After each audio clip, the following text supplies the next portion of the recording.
আমি যদি আমার শরীরের সব অঙ্গ প্রত্যঙ্গ বিক্রি করে দিয়ে হলেও আমি ওর চিকিৎসা করাতে পারতাম। ও আমার বুকের ধন, ওকে ছাড়া আমি থাকতে পারবো না। আব্দুল্লাহ রুবাইদ, বয়স মাত্র 6 মাস। এরই মধ্যে ছোট্ট শরীরে বাসা বেঁধেছে বিরল রোগ। দিন যতই যাচ্ছে ততই নিস্তেজ হয়ে পড়ছে শিশুটি। আর একমাত্র সন্তানের এমন কষ্ট দেখে নিজের শরীরের অঙ্গ বিক্রি করতে চান মা ফাতেমা আক্তার। দিনে তাও যেমন তেমন থাকে, রাতে চোখ বন্ধ করে কান্না করতেই থাকে, কোনোভাবে থামানো যায় না। যখন কান্না শুরু করে ওকে খাওয়ানো যায় না, মানে কোনোভাবে ওকে থামানো যায় না, সারা রাত কান্না করে বাচ্চাটা। তখন আমার ইচ্ছা হয় ওকে যদি আমি বলতে পারতাম, বাবা তুমি একটু ধৈর্য ধরো, একটু সময় দাও আমাদের আর একটু সময় দাও। কিন্তু ও তো ছোট মানুষ, আর ওর শরীরের যন্ত্রণা তো আমরা বুঝতে পারি না বাইরে থেকে। বড় মানুষ হলে না হয় ভাষায় প্রকাশ করতে পারতো যে আম্মু আমার এখানে কষ্ট হয়, আম্মু আমার ওখানে কষ্ট হয়। ওর কান্না ছাড়া তো আমাদেরকে আর কোনোভাবে বোঝাতেও পারে না। আল্লাহ ওকে আমাকে দিয়েছে, আমি অনেক দোয়া করে ওকে আমি পেয়েছি।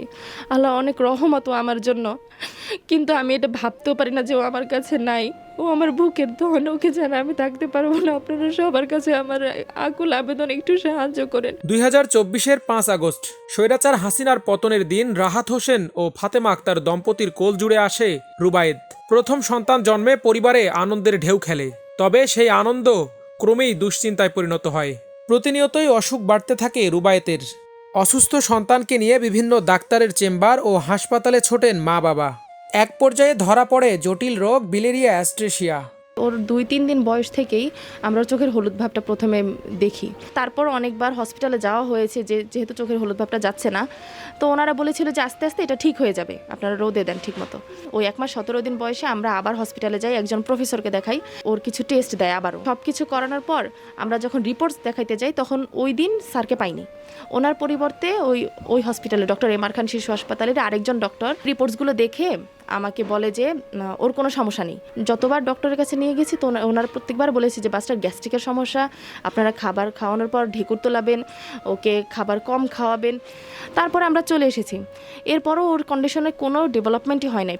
তারপর ওর 3 মাস 1 দিন যখন বয়স, নভেম্বরের 6 তারিখ আমরা আবার যাই হসপিটালে, ডক্টর নবকুমার কৃষ্ণ ঘোষ, উনি ওকে প্রথম দেখেই বলেছে যে আপনারা ভর্তি হননি হাসপাতালে, বাচ্চার তো লিভার বড় হয়ে গেছে, এখানে দেখেন এই যে হাত দিয়ে ধরে বোঝা যাচ্ছিল। আসলে এই কন্ডিশনটা এতটাই রেয়ার, মানে ঢাকার পিজি হসপিটাল ছাড়া অন্য কোথাওই খুব একটা ভালো ফ্যাসিলিটি পাওয়া যায় না। প্রোগ্রেস না দেখে আমরা ওখান থেকে ডিসচার্জ নিয়ে চলে আসি এবং তারপরে পিজি হসপিটালে ভর্তি হই। তারপর ওখানে ওর লিভার বায়োপসি করা হয়, হিডা স্ক্যান করা হয়, ওর ব্লাড টেস্ট করা হয় অনেকগুলো।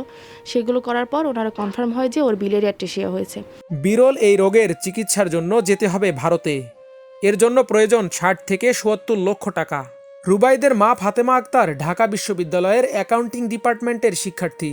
বাবা রাহাত হোসেন রাজশাহীর একটি সরকারি অফিসের 3য় শ্রেণীর কর্মচারী। স্বল্প আয়ের এই পরিবারের পক্ষে এই খরচ বহন করা অসম্ভব। তবে ফাতেমা আক্তারের প্রত্যাশা, সমাজের বিত্তবানরা এগিয়ে এলেই সুস্থ হতে পারে তার একমাত্র সন্তান। এরকমের অনেক জালিয়াতি হয়, অনেক ফ্রড হয়, মানুষ বিশ্বাস করতে চায় না, অনেক ধরনের কথা শুনতে হয়। ছোটবেলা থেকে খুবই আত্মসম্মান নিয়েই বড় হয়েছি। যখন বুঝ হয়েছে তখন টিউশনি করে নিজের খরচ চালিয়েছি। বাবা মা আমার নিম্ন মধ্যবিত্ত পরিবার, আমার বাবার উপর আমি কখনো জোর দেইনি, কোনো কিছু নিয়ে চাপ প্রয়োগ করিনি, নিজের খরচে নিজে চলেছি সবসময়। কিন্তু আজকে আমি অসহায়, আজকে আমি নিরুপায়, আমার বাচ্চাটার জীবন বাঁচাতে আমাকে সবার কাছেই সাহায্য চাইতে হচ্ছে। কিন্তু আমার বিশ্বাস ছিল যে আমি সবার কাছে যদি সাহায্য চাই আমার বাচ্চাটার জন্য, তাহলে ইনশাল্লাহ সবাই এগিয়ে আসবে। তাও আমরা হসপিটাল থেকে আসার পরে সব প্রসিডিউর শুরু করে দিই এবং এদিকে আমি আমার ইউনিভার্সিটিতেও জানাই, অনেক সহযোগিতা করেছে, যে যেভাবে পেরেছে করেছে। প্রায় 1 মাস ঘোরার পরে আমরা ভিসা পাই। এর মধ্যে আমরা হসপিটালেও যোগাযোগ করতে থাকি, যেহেতু আমি প্রাইমারি ডোনার হিসেবে ইচ্ছুক। আমাকে ওরা কিছু প্রাইমারি টেস্ট দিয়েছিল, সে টেস্টগুলো করে আমি রেজাল্টগুলো ওদেরকে পাঠাই এবং ওরা বলে যে আমার কন্ডিশন যা আছে তাতে ইনশাল্লাহ আমি লিভার ডোনেট করতে পারবো। এরপরে আগাতে আগাতে আমরা আজকের এই পর্যায়ে। এখন আমাদের সামনে প্রধান বাধাই হচ্ছে টাকা।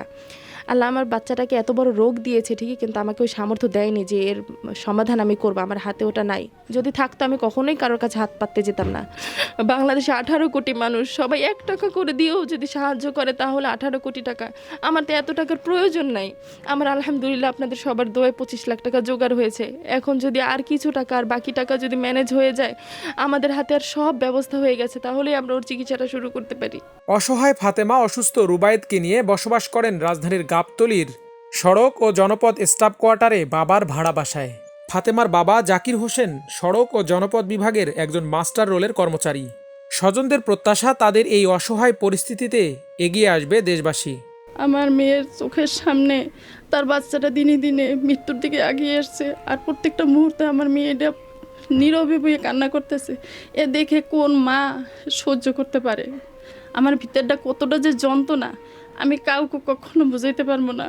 আমার অনেক মনে কষ্ট আসে যখন ওর মুখের দিকে তাকাই রাত ভরা, যখন ও কান্না করে এই গলির মধ্যে নিয়ে আমরা হাতে থাকি রাত ভরা।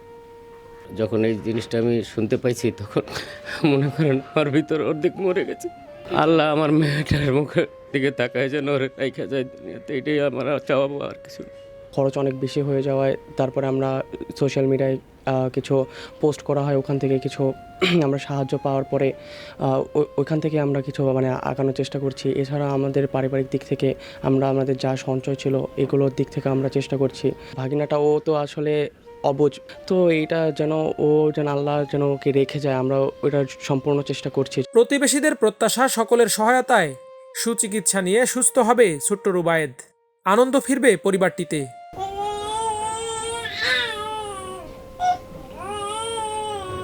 আরমান মুজাহিদ, আমার দেশ, ঢাকা।